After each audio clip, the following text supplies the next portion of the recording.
Selamat siang teman-teman travelers dimanapun berada. Dengan Ira Latif di sini dari Wisata Kreatif Jakarta. Gimana nih teman-teman kabarnya di weekend ini? Apakah sudah pada selesai makan siang atau lagi bersantai bersama keluarga? Nah, di istirahat siang ini saya mau mengajak teman-teman untuk melihat dalamnya Gedung Juang 45 atau dikenal juga sebagai Museum Juang 45 yang punya hubungan erat dengan peristiwa proklamasi kemerdekaan.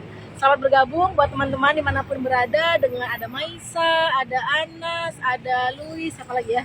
Terima kasih sudah bergabung, pantau terus ya. Selama 20 menit ke depan saya akan mengajak teman-teman ke dalam museum yang cantik ini. Yuk, jadi ini masih dalam rangka bulan kemerdekaan ya teman-teman ya. Makanya saya mau ngajak teman-teman ke museum yang satu ini ya. Nah, saya kasih tahu dulu lokasinya teman-teman. Ini adanya ya di Jalan Menteng Raya nomor 31 ya. Patokannya di sebelah situ ada Patung Tani ya, dekat situ ya. Nah, ini gedungnya ya, Gedung Juang 45 karena ini di Jalan Menteng ya, Menteng Raya 45. Ini dulunya adalah hotel teman-teman ya. Hotel Somper ya. Jadi dulu Somper itu adalah nama orang Belanda yang punya banyak hotel ya, seperti hotel chain kalau sekarang ya.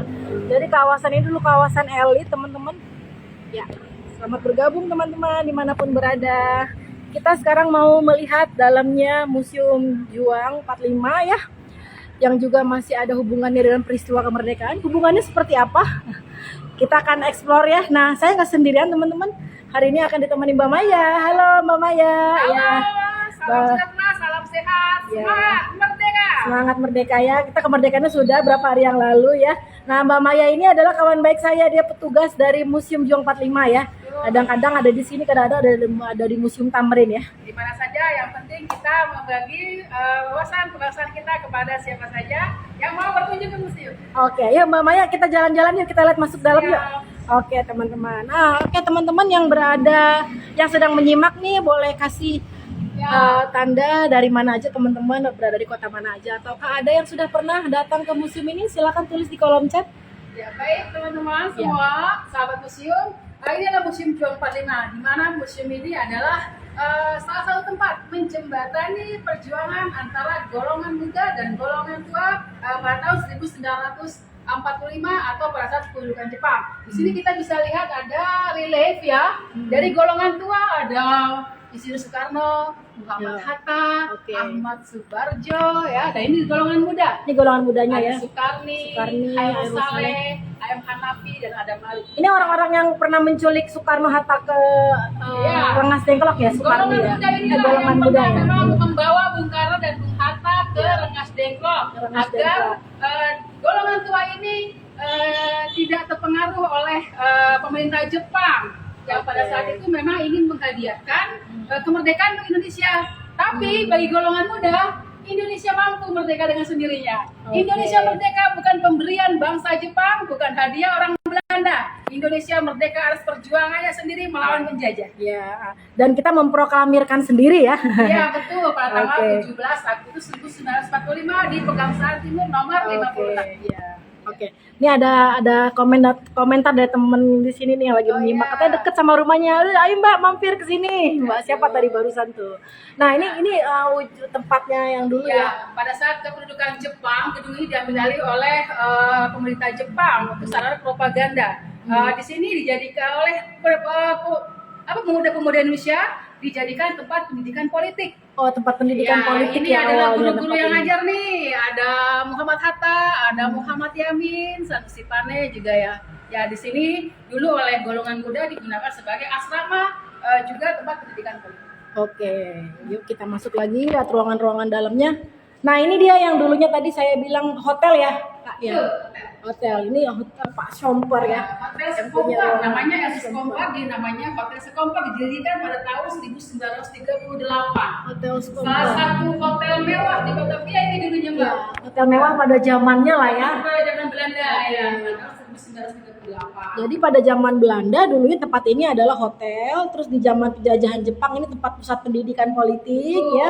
Oke, dan juga tempat tempat anak muda berkumpul ya, para pemuda Ini berkumpul. juga pada saat era kedudukan Belanda ada beberapa pergantian fungsi. Dia tahun 1943 ini dijadikan kantor putra. Oh, kantor Pusat putra. Tenaga Rakyat yang didirikan oleh 4 serangkai. Ada Soekarno, ada Bung Hatta, ada juga Kiai Haji Mas Mansur, ya, seperti itu, dan Oke. ada Kiai Haji Dewantara.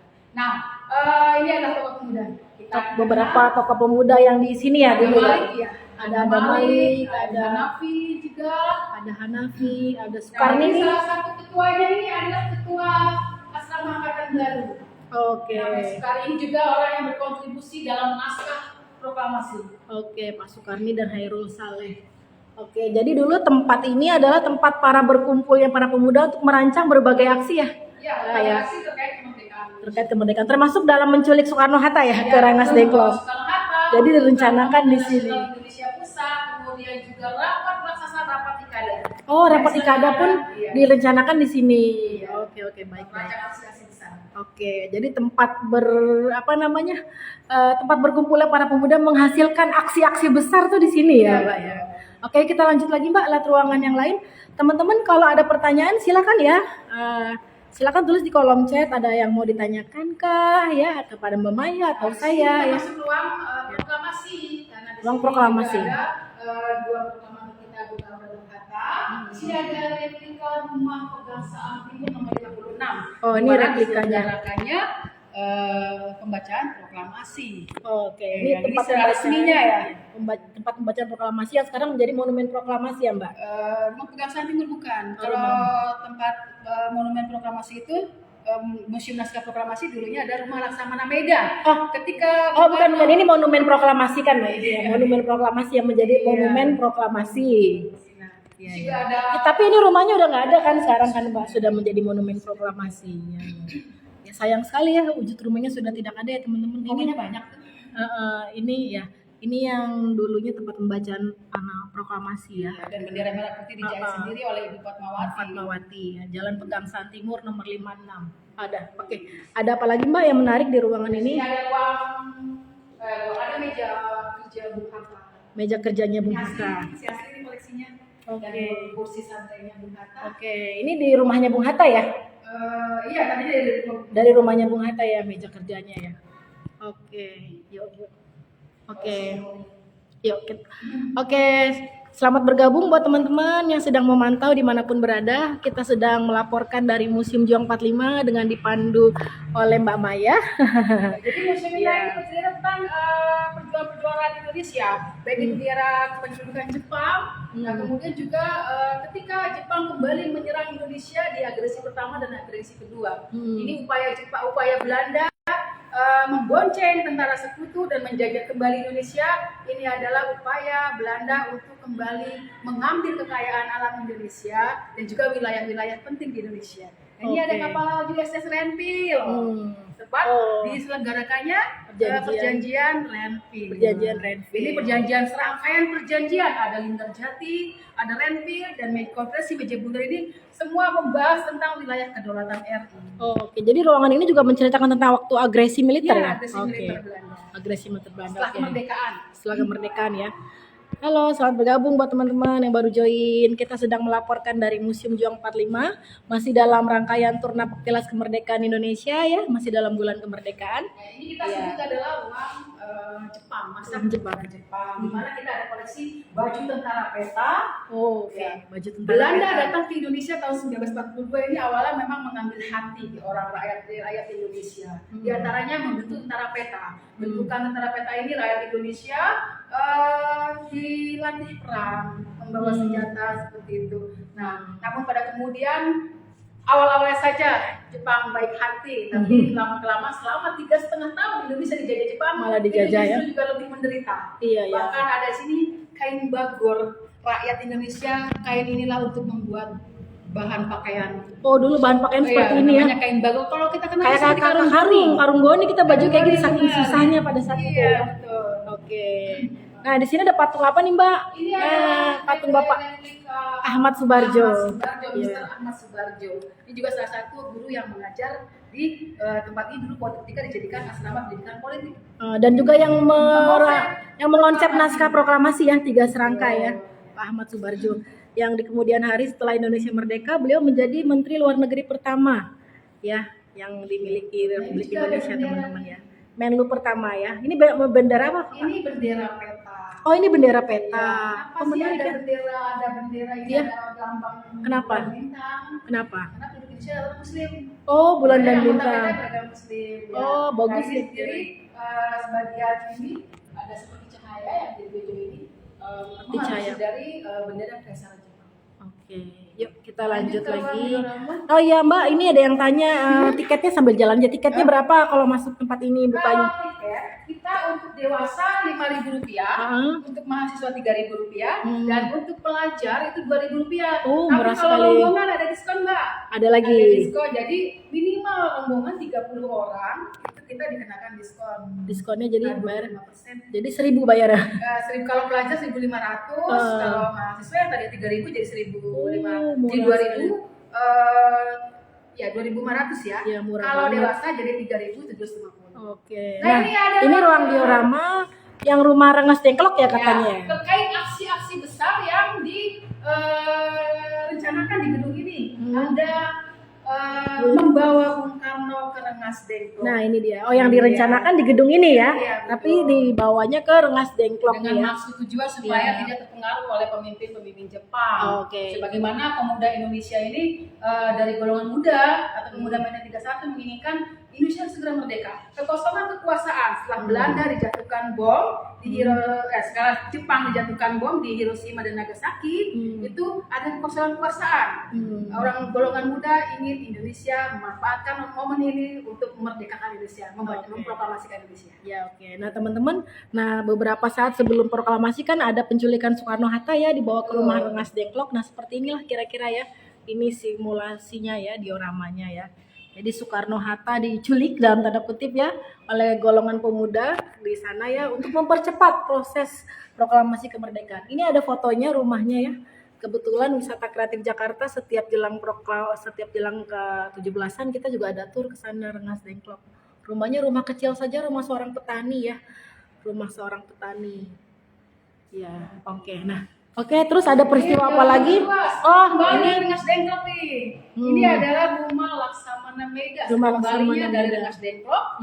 Di rumah Laksamana Meida dirumuskanlah teks proklamasi. Oke, tempat perumusan Rangkaian. naskah proklamasi ya di rumah Laksamana Meida. Karena jadi museum. Ya, museum naskah perumusan proklamasi saat ini Jadi ya. di sinilah naskah Ya. diketik, kemudian disusun seperti itu. Nah, Ya. keesokan harinya baru Dibacakan dibacakan dibacakan proklamasi di Rumah Pegangsaan Timur ya yang sekarang menjadi monumen proklamasi. Nah, Dan ini ini juga terkait aksi besar ini adalah rapat Ikada. rapat Ikada ya yang Rapat ini adalah memperingati 1 bulan setelah Indonesia memproklamasikan. di mana waktu Merdeka. itu Pak Karno berpidato ya kepada Pidato, umum. hanya beberapa menit saja karena memang pada kegiatan ini juga rapat Ikada juga kita masih dalam pengawasan Jepang. Dalam pengawasan Di Jepang pengawasan ya. Jepang. Ini ribuan orang kayaknya datang ke banyak sini ya. sekali, namanya raksasa, Lapangan rapat Nah, raksasa. lapangan Ikada. Ini di sekarang menjadi Monas ya. Iya betul, jadi lapangan Monas sekarang. Yang menjadi Dulu lapangan Monas. Ikada di Monas. Oke, ya kita jalan lagi. Oke. Oke, saya ingat sekali nih banyak yang bilang generasi tua yang dulu ya begitu menantikan ya peristiwa di pidatonya Soekarno di lapangan Ikada ini ya. Dari jauh-jauh sengaja datang untuk menonton Soekarno berpidato. Itu kata nenek saya juga dulu cerita gitu. Iya. Kata dia masih Iya, kecil pasti saat orang itu tua ya. Kita mengalami zaman Jepang, Mbak. Ya. Nah, zaman Jepang, zaman baru kemerdekaan. Nah, ini mungkin ruang multimedia kali ya. Ini ruang apa ini? Kita ada ya kalau ada yang mau nonton film gitu. Oh, Kita jadi kalau datang ke sini bisa nonton film tuh ya. Ada nonton film di sini juga cukup canggih ya multimedianya. Ini harusnya ada videonya ya, Mbak ya. Iya, ada hidupnya. Oke, jadi kalau ke sini kita tinggal mungkin lagi nggak beroperasi nggak apa-apa. Musiknya tidak ada wifi-nya. Oke, nggak apa-apa kita ke luar aja. Nah, kita punya koleksi mobil dinas kepresidenan. Oke, nah di sini yang teman-teman yang koleksi yang terhighlight juga ya. Koleksi unggulan kita. Koleksi unggulan adalah ada mobil dinasnya RI 1 dan RI 2 ya, mobil dinas yang pertama ya. Oh, ini bagian halaman belakangnya teman-teman, kita bisa bayangkan kan karena dulunya adalah hotel ya. Gedung ini adalah hotel mewah gitu ya, hotel elit pada zamannya. Jadi ini mungkin bagian belakangnya ya. Dulu katanya di sini pesta-pesta ya atau orang standing party lah kalau standing sekarang party gitu ya, atau pesta kumpul. dansa-dansi ya di sini ya di bagian bagian halaman belakangnya. Nah ini kita menuju ke spot terakhirnya teman-teman. Ya, Mbak ada yang tanya di sini bukanya hari apa aja? Kita buka dari hari Selasa sampai Minggu. Oh Senin Karena tutup ya? Senin kita tutup. Nah, sampai jam berapa Mbak? Ya jam 9 sampai jam 3. Oh jam 9 bukanya. Oke. Silakan teman-teman kalau mau datang langsung ya. Lihat berbagai koleksi Museum Juang 45 yang juga sangat menarik. Dan juga kita lihat ini nih. Nah ini dia. Ternyata seperti ini mobilnya ya. Bisa nggak ya? Nah ini kita lebih dekat. Nah ini dia ya. Mobilnya teman-teman. Satu mobil yang digunakan Presiden Mobil Soekarno. dinas. Mobil dinas. Mobil sedan merek Mobil dinas pertamanya Soekarno 8, ya. ya buatan Amerika tahun 1939. Iya, katanya ini rampasan dari Jepang kan ya mobilnya? Ya betul, ini Ya. diambil alih oleh pemuda Indonesia dan kemudian diberikan kepada Soekarno. Oke. Ini nah, loh terus? Pak, mobil yang pantas untuk Bapak Oke. untuk berdinas, Oke, untuk terus menjalankan tugas-tugas kenegaraan. oke, ada mobil apa lagi Mbak Di di sini sini? ada mobil wakil presiden atau REP 2. Oke, mobil dinas RI 1 dan RI 2. Perusahaan Johan Jor ini Oh. sebenarnya pemiliknya masih bersaudara apa? Paman ya, pamannya Bung Hatta. Hmm. Nah, ini adalah juga sama produksi tahun 1938. Ini mobil apa sih dua ini? Buick ya? Sedan De Soto yang ada the Buick. Oh, yang tadi RI 1 Jenisnya Buick. limosin, sedan. Oh, limosin. Sedan limosin. Kalau yang ini Ini De Soto. De Soto, oh, bukan Iya. bukan limosin ya? Bukan. Oke. Nah, yang satu lagi ini mobil keluarga.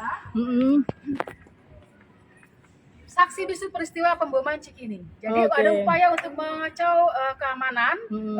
ketika Pak Karno sedang menghadiri acara anak sekolah di perguruan Cikini. Mobil ini dilempar granat, Oh. tapi keluarga Pak Soekarno Selamat ya. Oke. Ya pada tahun 50-an terjadi peristiwa percobaan pembunuhan 1957. 57 ya. Peristiwa pembunuhan Soekarno dengan bom ya? Iya. Dengan bom ya. Waktu itu dilempar sama orang tidak bertanggung jawab ketika Soekarno mengantarkan anaknya mau sekolah ya. Sekolah ke perguruan Cikini. Megawati ya waktu itu Kalau ya. nggak salah ya Megawati. Iya, ternyata selamat alhamdulillah. Tapi mobilnya ada bekas kena Ada bomnya bekas, ya. Ini. Di sini ada kaca yang retak sedikit Ah. dan gagang pintu yang Oh yang iya ya. halus ini. Ini mobilnya jenis apa, Mbak? Jenis Imperial. Imperial. Tahun 1939 juga. Kalau 1939. Imperial. Oke. Ini ada ceritanya. Jadi ketika ini mobil pemberian Raja Arab. Jadi Oh, ketika oke. Bung Karno sedang berkunjung ke Arab, ini digunakan sebagai inventaris beliau untuk melaksanakan tugas di Arab Saudi. Oh, Nah, gitu. setelah Pak Karno ke Indonesia, mobilnya dihadiahkan. Oh, dihadiahkan tahun berapa tuh dihadiahkan Tahun oleh? 1955 pada 55. kunjungannya. Wah, Kunjungan hebat. Pak Karno ke Iya. Arab Saudi. Dan katanya setiap 17-an ada mobil ini dibawa untuk pawai ya, Mbak? No ya itu. Ini yang Ya. ini Bu. Maaf. Ya. Yang Mobil satu. mobil Rep 1 ini Ya. yang mobil limusin ini ya. Nah, kemarin Ya. kita baru acara Napak Tilas ini di Arab. Iya. Oh, diarak nih rutin setiap tahun ya? Sampai ke Tugu Proklamasi. Sampai ke Tugu Proklamasi. Oke, menarik sekali ya teman-teman koleksi-koleksinya. Oke Mbak, mungkin itu saja kali ya, cukup Siap. ya. Ada informasi lain lagi mungkin yang mau dikasih tahu ke teman-teman di sini? Ya informasinya, cintailah sejarah, bangunlah minat sejarah dalam diri kita supaya kita bisa menghargai apa yang sudah diperjuangkan para pahlawan. Kemerdekaan adalah warisan dan kita harus mengisinya dengan hal baik. Oke. Salam sahabat museum, museum Ya. di hatiku. Museum di hatiku. Oke, sebelah sini. Nah, oke. Teman-teman, itu dia tadi sekilas ya jalan-jalan kita dari Museum Juang 45. Terima kasih sudah menyimak ya. Kalau teman-teman masih mau melihat lagi tur virtual dalam rangkaian Napak Tilas Kemerdekaan, silakan pantau di YouTube channel kita karena juga ada tur virtual ke Museum Perumusan Naskah Proklamasi dan juga Monumen Proklamasi. Terima kasih Mbak Maya. Salam buat teman-teman. Terima kasih banyak teman-teman sudah menyimak. Sampai jumpa lagi. Merdeka.